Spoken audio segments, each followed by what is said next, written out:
This is a crested gecko, and in this video, I'm going to show you and tell you everything you need to know in order to take care of one. Number 1 on our list, food. Crested geckos will typically eat paste-like foods which can be found throughout Rapashi and Pangea.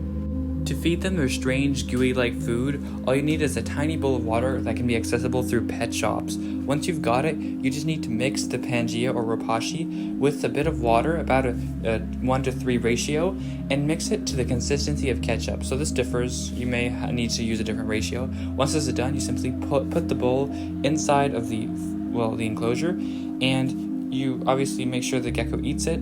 You will need to change the food bowl basically every other day and only feed him every other day. However, if I were you, I would kind of change it every day because it rots very quickly and you would not want that to cause any kind of problems inside of your tank.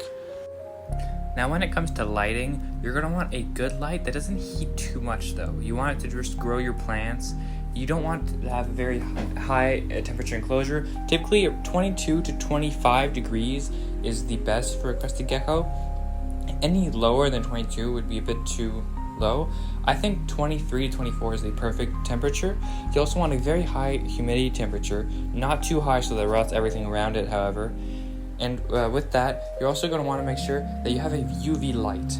However, if you cannot get a UV light, you can also just feed calcium through his paste-like foods or on the crickets that you could possibly feed him. And with that, we now arrive to the step where you create an enclosure for your gecko. So to create an enclosure for leopard gecko, you're going to want at least a 25-gallon. Preferably, I have a 40-gallon paludarium where I'm about to set up my crested gecko for his life. And also, you're going to want to have a lot of foliage. You want him to be able to hide. If he can't hide, you'll be stressed out. So you need as many hides as possible: floating hides, plant hides, branch hides, rock hides. Do anything to make it easy for him to feel comfortable inside of the cage. When it comes to watering him, you're going to want to simply give him a little water bowl so that he can drink out of. Outside of that, he will simply absorb the water through the humidity, so you really don't have to worry about it. Or simply he'll drink off the sprinkles of water on the glass. Now, when keeping a crested gecko, you're going to want to watch out because they can drop their tail, and once they drop it, it does not grow back. They get something called a frog butt, which does not ever grow back.